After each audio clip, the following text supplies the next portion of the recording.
신명기 28장 1절부터 14절까지 말씀입니다.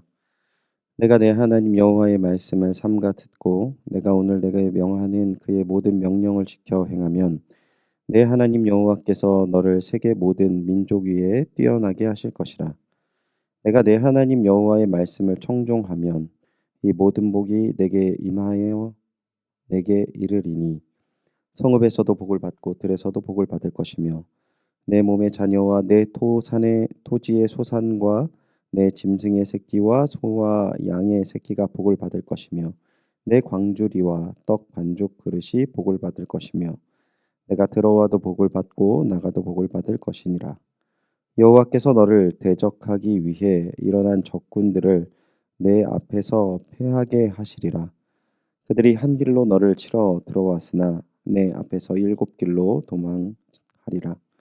여호와께서 명하사 내 창고와 내 손으로 하는 모든 일에 복을 내리시고 내 하나님 여호와께서 내게 주시는 땅에서 내게 복을 주실 것이며 여호와께서 내게 맹세하신 대로 너를 세워 자기의 성민이 되게 하시리니 이는 내가 내 하나님 여호와의 명령을 지켜 그 길로 행할 것임이라. 땅의 모든 백성이 여호와의 이름이 너를 위하여 불리는 것을 보고 너를 두려워하리라. 여호와께서 내게 주리라고 내 조상에게 맹세하신 땅에서 내게 복을 주사 내 몸의 소생과 가축의 새끼와 토산의 소산을 많게 하시며 여호와께서 너를 위하여 하늘의 아름다운 보고를 여시사 내 땅의 때를 따라 비를 내리시고 내 손으로 하는 모든 일에 복을 주시리니 내가 많은 민족에게 구워 줄지라도 너는 꾸지 아니할 것이라. 아니할 것이요 여호와께서 너를 머리가 되고 꼬리가 되지 않게 하시며 위에만 있고 아래에 있지 않게 하시리니 오직 너는 내가 오늘 내게 명령하는 내 하나님 여호와의 명령을 듣고 지켜 행하며 내가 오늘 너희에게 명하는 그 말씀을 떠나 좌로나 우로나 치우치지 아니하고 다른 신을 따라 섬기지 아니하면 이와 같으리라. 아멘. 순종 축복을 받는 유일한 통로라는 제목으로 새벽의 묵상의 말씀 나누도록 하겠습니다. 오늘 본문은 이스라엘에게 하나님께서 예비하신 6가지 복과 이 복에 대한 보충 설명을 담고 있습니다. 이곳에 나열된 복은 이스라엘이 하나님의 말씀에 순종하는 조건을 전제로 담고 있습니다. 즉 하나님께서 이스라엘에게 요구하신 가장 중심된 내용은 생명 있는 삶을 살아가는 것입니다. 노예의 삶을 살았던 이스라엘, 하나님의 은혜를 경험하였지만 가나안의 입성에 실패를 맛보았던 이스라엘, 그리고 이제 막 신생국가로서 시작하는 두려움을 가진 그들에게 하나님의 생명의 말씀으로 복을 누리며 주님의 백성으로 살아가기를 원하셨던 것입니다. 먼저 본문 1절과 2절 그리고 14절을 통해 어떻게 그렇게 생명된 삶을 살아갈 수 있는지를 설명하고 있습니다. 먼저 1절과 2절을 보시면 내가 내 하나님 여호와의 말씀을 삼가 듣고 내가 오늘 내게 명하는 그의 모든 명령을 지켜 행하면 내 하나님 여호와께서 너를 세계 모든 민족 위에 뛰어나게 하실 것이라. 내가 내 하나님 여호와의 말씀을 청종하면 이 모든 복이 내게 임하며 내게 이르리라. 아멘. 본문의 표현으로 보면 삶과 죽음의 길을 제시하는 말씀의 조건 문구로 시작하고 있습니다. 원어로 표현을 하면 만일 무엇을 하면으로 시작하면서 이곳에 언급된 축복과 저주 중 어느 것이 그들의 삶에 임하게 될 것인가를 그들의 의지와 행동의 결과로 결정된다는 것을 말씀하시는 것입니다.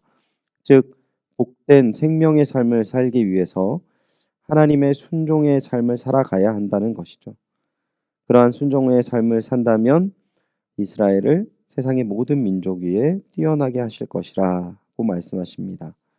국제적으로 이스라엘이란 나라가 우뚝 서는 것을 이야기하지만 본문의 말씀 안에 있는 것은 이제 막 한 국가의 모습을 갖추어 가야 할, 그들이 앞으로 가야 할, 만들어 가야 할 그 미래적인 삶을 하나님께서 보장하신다라는 것이죠.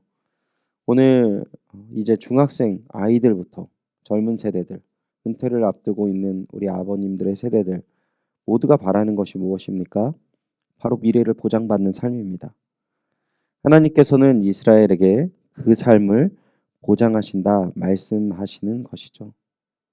그리고 그 삶의 보장이 단순히 선언에 그치지 않고 그들의 삶의 구석구석 미치는 하나님의 생명과 풍성함을 말씀하시는데요. 먼저 3절을 보시면 하나님을 순종하는 자에게 어디에서 살며 어떤 직업에 종사하든지 무엇을 받습니까? 복을 받을 것이라고 하는 것이죠. 6절을 보시면 일상생활에서 무엇을 하든지 복을 받을 것이라고 이야기합니다. 즉 하나님의 축복이 때와 장소와 하는 일의 모든 종류를 초월하여서 그의 말씀대로 살아가는 백성들에게 임하실 것이라 선언을 하시는 것이죠. 그러한 복은 하나님을 순종하는 자신을 넘어서 자손과 가축과 농작물이 번성하고 양식이 풍요로울 것을 이야기하는 것입니다. 하나님께서는 순종하는 자에게 복을 주심으로 인해 하나님께서 모든 만물의 소유주이심을 알게 하려는 것입니다. 3절과 6절은 각 개인의 삶에서 체험하게 될 복에 초점을 맞추고 있다면 7절과 13절은 온 이스라엘 공동체가 누릴 복에 초점을 맞추고 있는데요. 먼저 7절을 보면 이스라엘이 군사적으로 강대한 나라가 될 것이다라고 이야기합니다. 어떻게 강대한 나라가 될 수 있습니까? 바로 하나님께서 그들을 위해 싸워 주실 것이기 때문입니다. 그것뿐 아니라 8절을 보면 풍부한 양식을 약속하십니다. 역사학자들이 이야기하는 시대상을 보면 오늘날에는 다이어트를 하고 절제하는 삶의 지혜를 나누는 시대이지만 하루에 세 끼를 먹게 된 것이 불과 100년이 되지 않았다라고 이야기합니다. 이스라엘 당시 넉넉하게 밥을 먹을 수 있다는 것 자체가 커다란 축복이었는데 하나님은 이와 비교할 수 없을 만큼의 축복을 약속하시는 것입니다. 12절을 보시면 그 풍성함을 알 수 있습니다. 여호와께서 너를 위하여 하나님 하늘에 아름다운 보고를 여시사 내 땅에 때를 따라 비를 내리시고 내 손으로 하는 모든 일에 복을 주시리니 내가 많은 민족에게 꾸어줄지라도 너는 꾸지 아니할 것이요 그들의 손이 다른 것을 꾸지 않을 것을 약속하십니다. 나는 남에게 꾸어줄 수 있지만 너희들은 결코 꾸임을 받는 꾸지 않는 것을 약속하시는 것이죠. 그러한 삶을 살기 위해서 다시금 이스라엘에 권면하는 내용을 14절 담고 있습니다. 14절 함께 보겠습니다. 내가 오늘 너희에게 명령하는 그 말씀을 떠나 좌로나 우로나 치우치지 아니하고 다른 신을 따라 섬기지 아니하면 이와 같으리라. 1절과 2절에는 하나님의 말씀에 순복할 것을 이야기하고 있고 14절을 보시면 말씀을 떠나 그 삶이 좌로나 우로나 치우치는 삶이고 결론적으로 하나님을 의지하지 아니하는 다른 신을 따라 섬기는 삶을 비교하면서 오직 하나님만 섬기라는 것을 이야기하는 것이죠. 사랑하는 믿음의 동역자 여러분, 오늘 우리가 경제적인 부를 원하고 회복을 원하고 그런 모든 것들을 바라는 것이 오랜 시간 동안 마치 성숙하지 못한 것이라고 이야기를 하시는 분도 계시고 구복적인 신앙이라고 표현하는 부분들이 있습니다. 하지만 하나님께서는 우리에게 풍요로움을 예비하셨고 그러한 삶의 전제를 철저한 하나님의 순복의 삶을 오늘 말씀에서 이야기하고 있습니다. 하나님을 섬기고 하나님을 따라 특별한 관계를 맺고 다른 것을 의지하는 것이 아니라 오직 하나님을 의지할 때 주시는 복을 하나님께서는 예비하신다 말씀하시는 것이죠. 오늘 그 말씀이 증거되어지는 삶이 사시기를 주님의 이름으로 축원드립니다. 우리 성도님들께서 하나님을 순복하는 삶을 살아갈 때 그대 삶이 변화되어지고 풍성하여지고 세상 가운데 하나님께서 만유의 구주이심을 증거되기를 소원합니다. 오늘 본문을 다시 한번 우리에게 적용한다면 믿음의 사람이 하나님의 말씀을 따라 생명의 삶을 살아간다면 하나님의 생명된 복음이 세상에 증거될 것이라는 것입니다. 또한 믿음의 사람을 통해 하나님의 복이 세상에 전하게 될 것임을 말씀하고 있습니다. 또한 두려움과 이해가 안 된 일이 계속 일어날 때 하나님을 의지하는 것이 어리석어 보일지라도 끝까지 우리가 믿음의 길, 하나님께 순복하는 생명의 길을 간다면 결국에 하나님께서 우리에게 승리를 주신다라는 것이죠. 지난주 은퇴 장로님 한 분을 찾아 뵈었는데요. 신방 말씀의 욥기 42장 말씀을 나누었습니다. 한 구절을 읽어드리면 내가 주께 대하여 귀로 듣기만 하였사오니 이제는 눈으로 주를 배옵나이다. 믿음의 길을 가는데 걸어가는 믿음의 길을 길 가운데 걸어가는 가장 큰 은혜와 축복이 무엇입니까?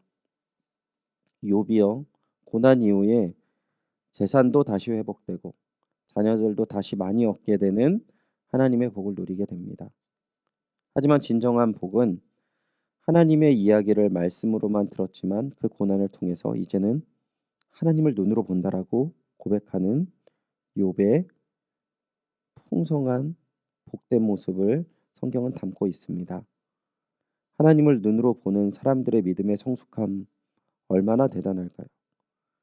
그것이 욥의 재산이나 자녀들보다 값진 복일 것입니다.